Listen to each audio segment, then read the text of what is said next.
A major political surprise, by the way, from Capitol Hill just a little while ago. The veteran West Virginia Democratic Senator Joe Manchin announcing he will not seek re-election, a move which could have real implications.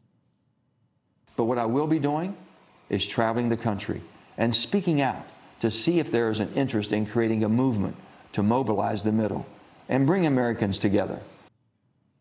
All right, so the senator has been thought to be toying with a possible independent presidential run. Mick, there's that, and then there's the Senate. Let's start with the top of the ticket. What do you take of what he just said there? He's desperate to run for president. He As the third party. He thinks he's the third party, the no labels candidate. He absolutely does. He's 76 years old. Haven't we talked on the show just about once a week for the last 6 months over how people in Washington are too old? He's just turned 76, and he's talking now about running for president. I think it's an ego thing. He knows he can't win in West Virginia. There's no chance he can get more than 3 or 4% as a national candidate. It's sort of sad to see. He needs to ride off in the sunset and go be the president of West Virginia University, which is what retired senators are supposed to do. But let me ask you this. If he is the no labels top of the ticket. 3%, 4%. But that's consequent. I mean, he won't win a state, obviously, not even come close, but that could shift an election. Draws evenly between both Republicans and Democrats. So? Absolutely. Absolutely. I also think that, Republicans hate him and Democrats hate him. I mean, they just do. Manchin actually draws more from Republicans right now with the polls. And I mean, he's not traveling to secure a corporate gig, so he's probably going to make some inroads. Yeah, I mean, like with Senator Manchin, I think it was pivotal to us, the Democratic Party, getting and expanding the Senate majority.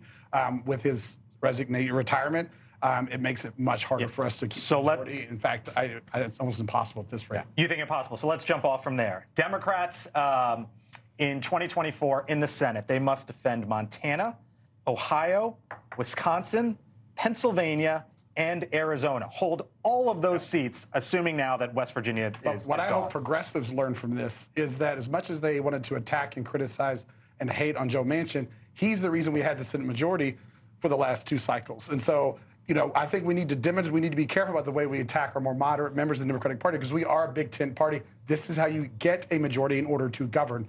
And I think, you know, this is a big loss for the Democratic Party, I think. And I hope he does legitimately go out in the country and talk to voters and show them the diversity in the Democratic Party, diversity among ideology, diversity of the backgrounds they come from, and the people of which they represent. But I think Mick is right. He was not going to win. And there's a disconnect. He's kind of to Washington establishment now. And I actually think Democrats need to learn from this. And we need to have working class people. We need to have really good candidates. To your point about drawing from Republicans, I'm a Republican. In my mind, he's the reason the Inflation Reduction Act passed. He's the reason all the big COVID spending bills passed. He's the reason the health insurance bill passed. This is my message to progressives. I know it is, but it's not a message for getting Republican voters to move away from Donald Trump. And the other benefit for him coming out is that Republicans can save a lot of money, because even though Manchin was not going to win, he is popular enough that it would have been expensive, and now we can. And I think he would have stayed if Jim Justice's primary would have been a little more competitive, but I think Justice is going to get the nomination. He's friends with Jim Justice. They've been longtime friends, and Jim Justice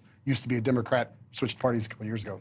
Thank you for watching, and make sure you go to joinnn.com to find NewsNation on your television provider.